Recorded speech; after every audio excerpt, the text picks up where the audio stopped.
Welcome to the garden. Today we're going to be planting out the last of our Graptopetalum leaves that have been rooting for months. They took about 3 or 4 months to form roots, and now they're just starting to form little leaves.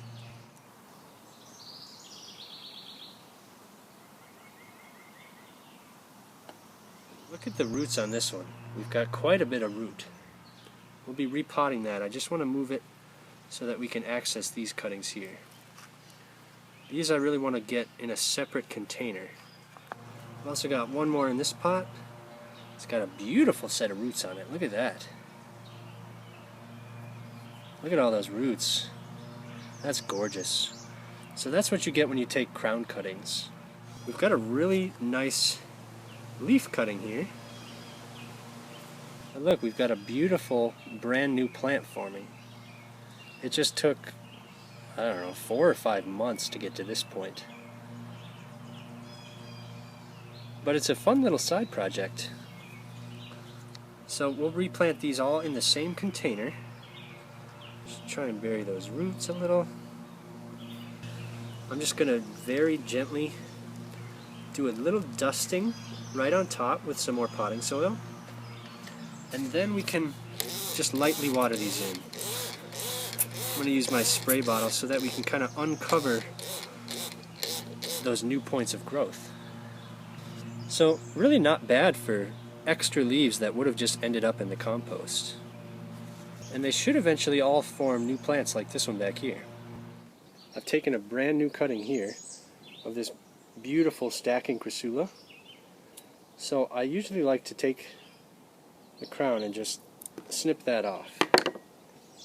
You can press this directly into some soil, get good contact, and then just keep it moist and it should grow really fast. You want to make sure your plant is really healthy. And you can tell this is nice and green. The leaves are really nice and plump, so there's plenty of nutrients and moisture so that these will be fine to take cuttings from. I'm going to do about 4 or 5 inch segments. Just snip in between those stems. So we'll be able to get 3 really nice cuttings off of this one plant. Then I'm going to strip the bottom leaves.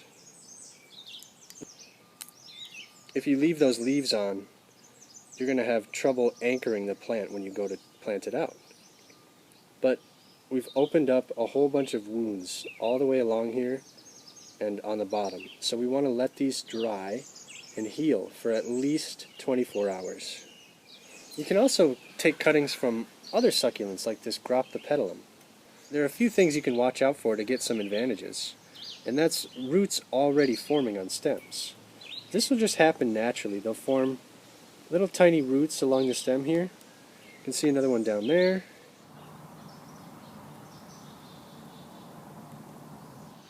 So I'm going to take this cutting all the way down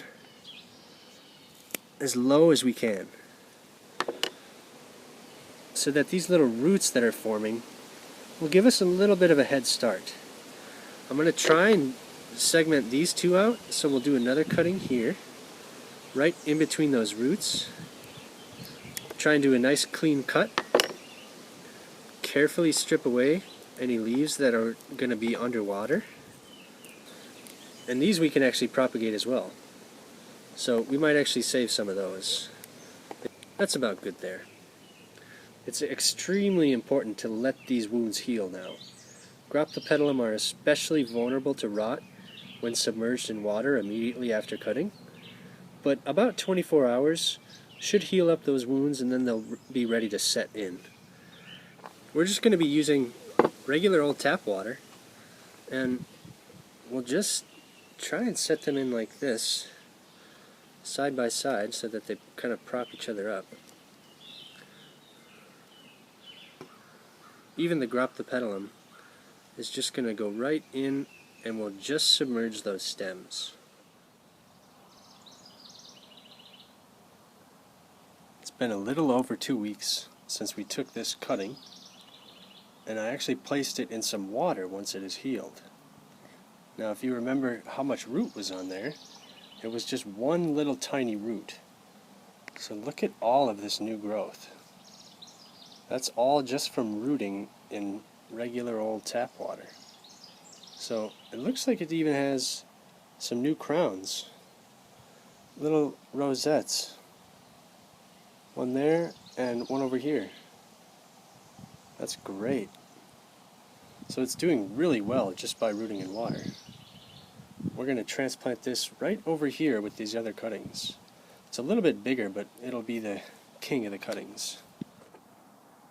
And just slide this in all the way down. It's okay if we bury one of those leaves, but we don't want to bury too many. If they are underground, it's better to pinch them off and try and propagate them. Now this needs a really good drink. Doesn't that look great?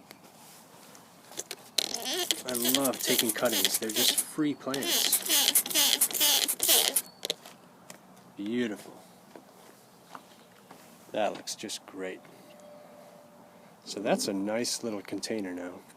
It was kind of small because of these little cuttings, but now we've got this much larger plant in the center. It really anchors the pot.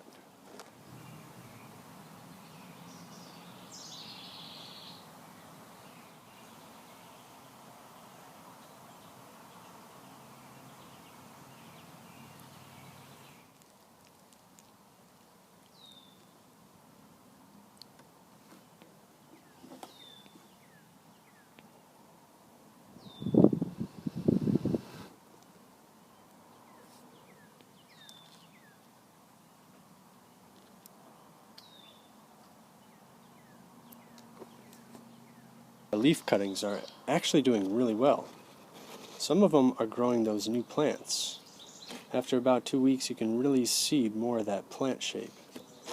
It looks just like one of these little guys, only a little bit smaller. There's one over here that's starting to grow, and one right there too. So not bad. It does take a really long time, especially compared to a much larger cutting. I mean, just look at this one that we planted out today. That was just a cutting with a little bit of root. We set it down in some water for a couple weeks, and now it's just a beautiful plant, fully grown, and this can then multiply, and those little babies down below, those will soon shoot up. So we'll see those pretty soon. So the Graptopetalums really look amazing. I hope you guys stay tuned and see how these little babies turn out. Thank you so much for watching, and I hope to see you next time.